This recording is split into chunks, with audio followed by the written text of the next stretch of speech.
Well, welcome back. And today we welcome David Shavzin. He spends his days getting business owners ready for the big moment when they cash out or level up through a sale or a merger. He's a certified management consultant with a long track record of in value growth, and also in exit strategy and succession planning. David, thanks for jumping into the hot seat with us today. Thank you, Anna. Pleasure to be here. David, a lot of people are talking about selling nowadays. I know a lot of business owners who think about succession planning, selling, long-term selling. In your experience, what is the biggest mistake business owners make when they decide to sell without prior planning? I know a couple of friends try to sell without actually planning ahead. So what is the Mm. biggest mistake when they decide to sell and they don't plan in advance for it? So the great question, and the first thing I would say actually is that not planning is the biggest mistake, and then there's all kinds of subcategories to that. So there really are a lot, but it's really the planning, the lack of planning, because the issue is you're not going to maximize the price when you get out if you're not planning ahead and putting a lot of things in place. You are if it's last minute on the sale, there's all kinds of tax benefits that you really can't put into place. Um, Buyers also will sense that I'll say that lack of planning, maybe, and by that time, urgency on the part of the seller. They can kind of sense that, smell that, and the buyer will have the upper hand on negotiating and pushing down on the price. So it really is those high level issues that are a big problem without planning early on. There's all kinds of detail then, right? Because then we'll talk, sure, I'm sure, through this conversation about all the things that they need to do to prepare. So many different things that can contribute to value in a successful sale. But you hit it right away, which is start planning now, right? That's really the biggest mistake. Just waiting and waiting. We all do it. Human beings procrastinate. So Yeah. how early do you think should a business owner start prepping if they want to achieve the highest possible valuation for their business? So I always say very sincerely when they start the business, they should be thinking about the exit. And it doesn't mean that it's in stone, but you just have more time to prepare. So like when I talk about exit planning, and I think this is key, people tend to think about it as something separate from running their business. And Mm. to me, successful exit planning is simply running your business well in all those areas that we know that it should be run. So it's not humorous really at all to say at the beginning, my other answer is, well, start yesterday. And if you didn't start yesterday, let's start today. To just start thinking about it, right? You're not locking yourself into it. So whether you want to sell in 2 years or 10 or 20, at least have an idea of a target date, have a target value in mind, build that into your strategy a little bit. Yeah. Never too early to start. It's interesting. I actually went to an event organized by the Exit Planning Institute here in South Mhm. Florida a couple of months ago. And they were talking about what increases the value of your business Mhm. and transferability of your business to another Mhm. owner. And talking about that it needs to be as business owner independent as possible and mention things like creating SOPs and training materials to make sure the business can run without you being involved, Mhm. which is particularly, I think, important for small business owners. And actually, as a result, I started developing SOPs for my business. And I thought, in a way, it's all common sense. So a well-run business, well-organized business will Mhm. sell for more than a business that's not organized on paper and the entire organization is in a business owner's head. So it was an interesting insight that I think helps for potentially planning an exit strategy, but also helps with running the business day to day. So it's kind of both ways. Yeah. What would you say, kind of what factors increase real transferable value from a buyer's point of view?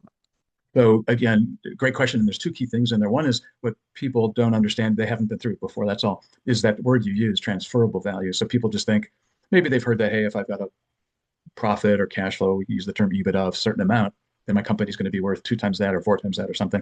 But I always tell people I don't really care what you think I get harsh with them sometimes. I do it in the right way. I don't care what you think your business is worth. You need to understand what buyers will pay for it. And that's where we get to that word transferable value. So you're on the right track. There's so many factors to it. You mentioned owner dependency. If the owner is still writing all the paychecks and the only one who can get into the bank and the only one who can fix the machine on the shop floor, it's not going to be worth a lot because it's so tied to that owner. But there's also the consistent growth, financial issues, right? Are you growing consistently over the years? Is there ideally perfect world recurring revenue model? So are you in a business? Can you structure it to where somebody's, you're basically charging their credit card every month, that kind of thing. There's more Mm, guaranteed ongoing income, just good cash flow. And then a couple that people don't think about as much are people, the team members, the strengths, their understanding of goals of the organization, a lot of those good things, especially mm, now since COVID, where people are hard to find. So if you've mm. got good people in your organization, a buyer really is going to look at that. There may not be that direct tie to the number on price, but it's a real issue. Um, Brand reputation. But the key is really what we were just talking about. When we're working with clients, either getting them ready or when we're selling them, it's getting our client owners in that buyer mindset. What's the buyer looking at? Why is the buyer looking at it that way? And let's make decisions that make this thing look really nice to a buyer. But I come back to, if you think about all of what I just walked through quickly, it's running your business well, right? It's really focusing on each area of the company and Mm. making sure it's tip top shape. Yeah. Yeah. So thinking about kind of internal issues, all businesses obviously have some issues that we need to work on. But what internal issues would you say signals that a company is just not ready for a sale or a merger yet? I'll repeat it because it's important. It's the first question we get from buyers is, why is the owner leaving? So it's that owner dependency is huge. Mhm. Um, Keeping good, clean accounting and bookkeeping is critical. And it's almost not even a factor of a sign that it's not ready. We can't even start to understand the business to then try to sell it if there's not coherent accounting and bookkeeping. So that's one of the biggest. And I would just say here parenthetically, if someone's been doing the books accounting for you for a long time, really not performing, and you're looking at a sale, you might want to upgrade that in particular. Mm. That's the first thing buyers are going to look at. Give me the financials, and if they're a Mm. mess, even if they're accurate but they're unreadable, it's Mhm. a big turn off. And it's just going to be at best it's going to waste a lot of time. Um, and then one big thing really is no real growth, no real marketing. Mm. Some of the companies, it may just be word of mouth or a little networking or something like that. But as a buyer, if I see that and the owner leaves or maybe one of the staff leaves or whatever it is, I've got to start in 100% in day one and sell. So we've had a client work more than one case really where it's been kind of like that. And we started up a basic outbound marketing machine. And it's even if we're close to sale, just showing them, if you can demonstrably on the part of the buyer see that this now is happening and clients are Mm. coming to you Mhm. say, while you're sleeping, overnight, that Mm. can be a huge, huge, huge issue. But when it's not there, it's a bad indicator. Mm. Yeah. Interesting. Yeah. So thinking about, okay, now you have to sell and maybe you need to make a quick sale because you've not taken these years to prep. You do need to sell. Sometimes things happen. People get Mm. sick or for some other reason, they're just looking for a quick sale. What improvements create the fastest lift in a valuation before a sale? Is there anything they can do kind of not last minute, but yeah, pretty much last minute? Yeah, no, it's a good question. I used to say there wasn't a lot to do, but actually over the years I've seen there's really so many parts of the business where we can have a good impact on fixing things or just building value along the way. And so, yeah, even and because the sale process can often take Mm. 6 months if you're lucky, 9 months, 12 months. So it's a long process. So in that time, we really can move the needle. And so if you think about what we just talked about, getting the books cleaned up in order, Mm. getting a marketing process in order, if there's not really a strategic plan to build Mm. something out, people don't think about that very often. You want one anyway for yourself. But if you can hand a plan to the buyer, at least how Mhm. you see it for growth for the next several years, it's a great add-on to getting ready in that short time. Another one is just taking expenses out. It may be that you're paying too much for something. And so if you really examine, and if you Mhm. can, again, demonstrate clearly that you've permanently taken out expenses, that means your bottom Mm. line is better, your profitability is better, your EBITDA is better, and then your value is better. So even Mhm. in a 6, 9 month period, there really is a lot that can be done with some focus. Thank you. Yeah. So moving on to the next stage. So now we hopefully, got our businesses ready for sale in a good position. How do you match the right type of buyer to a specific business? Uh, do we have a few hours? That's a fascinating, and it's like the core of what I love talking about when I do go out and speak on it. It's because we tend to think it's normal that my business is worth some number, right? A specific number.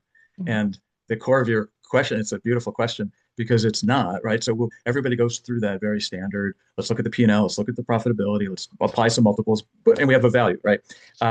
So it's a very different thing when you think about, for example, I've got this situation right now actually with a client, and we're talking through these issues and asking, how much is my company worth? Mm. If somebody just left a large corporation and wants to buy a business, and they Mhm. look at my client's business, they're going to offer up a price.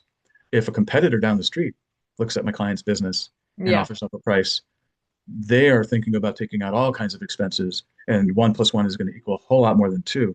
And I Yeah. could spend a lot more time on it, but the idea is if you put it out to several potential buyers, it's a fascinating process. You're going to get a big range of offers and a big range of values. So the exercise then with my client is to understand the business their business, and then understand the profile of a buyer that would be the best fit. Mm. Part of that is who's likely to pay more is part of it, clearly. And there's all kinds of other issues, though, fit wise from a business standpoint and so on. So that's a great question. And it's so important. There's no one value. We want to optimize the company we're selling, but we really want to focus. And a good representative for that seller is going to really spend time understanding the Mhm. best place to go to find the right profile buyer. Yeah. Interesting. Well, I can sense there is a lot more to it, but that's all we have time for today. But maybe you can contact David directly. We'll post his contact details below the video, so you can reach out and find out more if you're interested. So I noticed that a lot of companies that are posted for sale never actually sell, and for a number of reasons. Some of it, of course, they are not marketable, not transferable value. But also I hear there are a lot of stories where people are trying to sell, but they might have business partners or family who suddenly resist selling. So how do you help business owners handle all these people, family members, business partners who do not want to sell? That does happen a lot, yes, and it could be family, it could be partners, and it's a lot of, I'll say, counseling, education, um, you know, understanding the dynamics and the concerns, and then kind of bringing all that back together. Really, it's I say this, it's all of us who help owners in this way. We all have experience and background and technical knowledge, but a lot of it is really guiding, holding hands, communicating, and truly understanding what the goals are. When we do that well, we most of the time can get them on the same page, understanding why the objections are there. Maybe it's a timing issue. I don't want to leave the company right now. And then we come up with the practical solutions, which might be one buys the other out, or maybe we bring in another buyer or owner to buy the one out who does want to get out, or maybe we adjust the timing, but it comes right down to getting really in their heads and seeing what their personal goals are. Once, it's like any other communication between two people. It's often not 100%. And if we can get in there and really understand the issues, we can generally resolve it to get to the point where we can then take action. Yeah. Interesting. So let's say a seller gets an offer and starts talking about terms and conditions. From your experience, what deal terms hurt owners the most when they rush into negotiations, when they don't really consider all options and just rush in, are so happy to get an offer, and maybe there are some terms that don't look important but actually really hurt them long term. Yeah, again, I'll take a 3 hour discussion down to a minute here for you. But yeah, so the first, and we see a lot of it now, we see a lot of it when there's downturn, recession, COVID, everybody's getting a phone call. Hey, I want to buy your business. And that gets people excited. They haven't been thinking about it. I'll give you $3 million for your business, to your point. Then they have this agreement and they're excited, and all these things are in there that they're not looking at. The first thing I would say, though, is that that business might be worth five. And so never, ever, ever, ever just talk to one potential buyer. Get Mm, some help, talk to multiple buyers, compare the offers. So that's first. And then in terms of the terms, yeah, these days typically there's going to be all kinds of ways that the seller is going to get money up front, earnouts, and all these different things. So it's just really understanding exactly the language proposed by the buyer. I'd say mm, one of the biggest things is if there's an earnout, which means, hey, the seller is going to stay in the business for 2 years, and if we achieve our sales goals, then they'll get that portion of the purchase price of the business, that kind of thing. That's normal. It happens a lot. Get really precise, clear understanding of exactly what happens, what triggers those things, what doesn't trigger that. And then if you're going to stay, the longer you're going to stay and agree to stay, for example, then that should be negotiating, hopefully the price up at the outset. So what we're doing obviously before the deal is done is looking at all those items together. So if my client's going to stay longer, I want to get them more money, that kind of thing. If we're certain that the business is solid and the buyer doesn't want to spend all that money up front necessarily, we'll look at a loan note where it's still guaranteed payment to the seller and not so much on that earnout that's actually can be in jeopardy. So you again, I'll stress, have the team around you, make sure you've got help looking through all those terms. mm. It's not that you may not understand it as a seller, but there may be a lot of alternatives that a good team can help you with to make that deal better, stronger, faster. But you see the recurring theme is don't go it alone on these Mm. things. Yeah. David, that sounds really interesting. And I also, I kind of had a discussion with my financial advisor or wealth manager about a potential exit in the future, because I'm planning to work till I'm 86, and that's about it. So at some point, I will have to start to think about the exit. And the number of things she brought up was actually remarkable in terms of the tax implications, timing of sale, and other things that I would never have thought about that really need to be considered, from what I understand, ideally before you even start considering a sale. It's very kind of time driven when you do what and how. So can you tell us a little bit about what tax issues or tax traps do you see at closings that owners should avoid?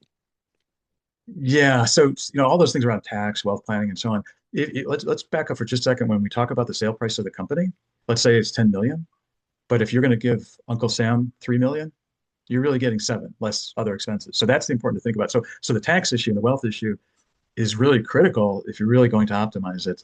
And yes, start early. The biggest issue is, first of all, the tax code in the US is something like 85,000 pages. It's literally, it's crazy. And so there are things, for example, that you just cannot put in place in the year of the sale. You can't do Mm, it in that calendar year.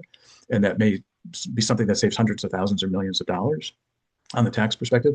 Again, current client example, just happened to be working with, uh, and waited too long. They've got 3 different entities, 3 different companies, and there's a building inside of the C corporation. I won't get into explaining all that exactly, but the way it was structured early on could have been redone if we had started a couple of years earlier. What does that mean? Finding some ways around it, but significant tax implications, possibly $1 million or more that we're oh, wow. rushing now to try to find a way to get around. So though that's the order of the magnitude we're talking about on the tax side, and similar on the wealth planning that you're talking about. If you want to put into place, trusts and all kinds of things, that Mm, you can't quickly get those done in 4 weeks in December. mm, And again, I'll stress tax and wealth. People don't really think about, understand it. It's kind of a foreign language. There's a significant financial impact, and if doing nothing else, even if you didn't work as much on the business as we were mm, talking about, but plan ahead on the tax planning, mhm. estate planning, wealth planning, that would be a huge boost. Yeah. So I assume you work with a team. It's not just you, probably with experienced lawyers, tax advisors, accountants, and estate planning attorneys, etc., to make it happen for your clients. Mhm. Yeah, absolutely. Yeah, I always say I know a little bit, but the world is too complex. And so whether we are working for a few years on that value growth consulting, or Mhm, we're going right to the sale to sell the company, I want to make sure that that client has everybody around them that you can think of. So mhm, even early on with the CPA and the even the banker, right, the attorney, mm, wealth advisor, even if they're not putting a lot of time in early, we want that team formed. And on the business side, we might have outside marketing expertise, IT expertise, financial expertise. So we really want to get around the client. It's not that there's all these people billing the client every month, but that team guiding you through the process is the way to optimize everything we've talked about. mhm, Without that, that is where you kind of miss and lose out on the hundreds of thousands of dollars or millions of dollars.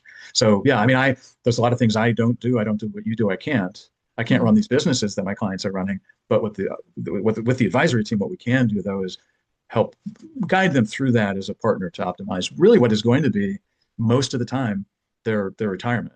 Right, they're mhm. counting on that sale to do what they want to do for the next 20 or 30 years until they're beyond 86 years old. Right.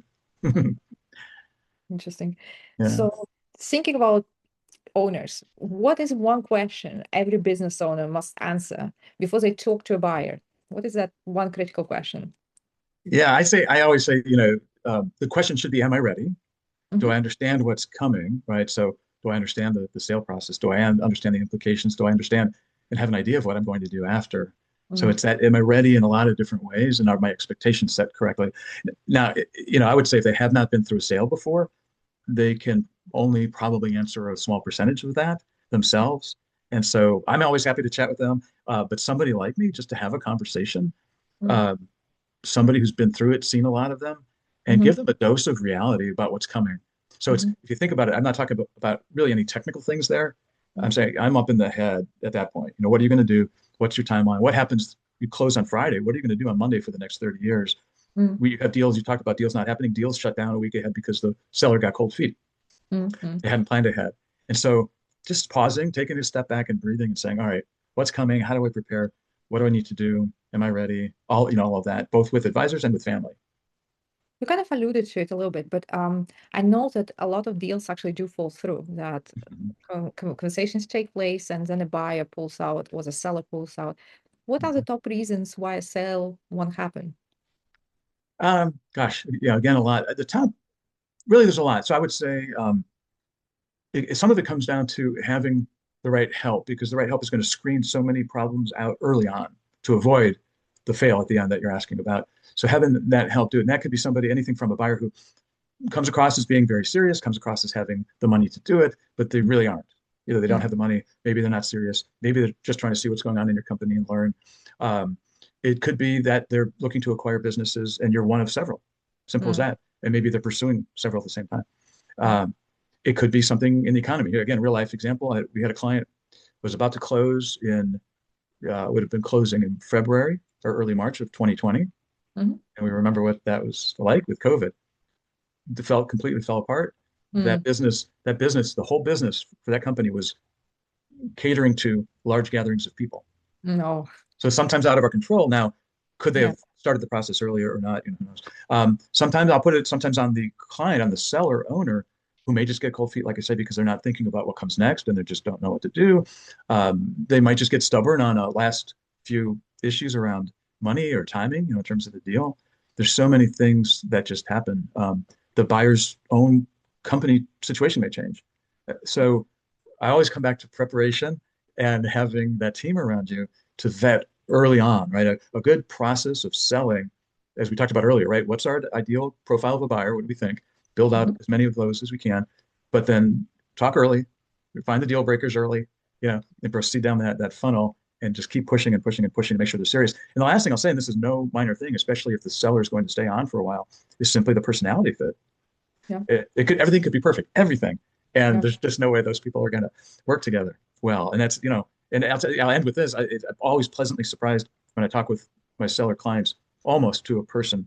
They're not looking for the last dollar. They really are looking for partly that fit for them because they're going to spend a lot of time with the buyer, but also who they're leaving behind. So all the team members, they don't want to bring in a buyer who's just not going to be a fit, if you will. So that's pretty nice as well. So lots can go wrong. Yeah. Well, enough of buying, selling, problems, and challenges. Let's talk about you.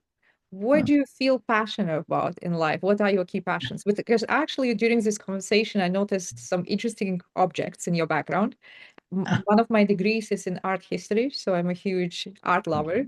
And I Ah, see some Chinese, I guess, Tang Dynasty sculpture. I think Korean or Japanese vase. You have an interesting modern art sculpture on your wall. So I assume that one of your passions is art.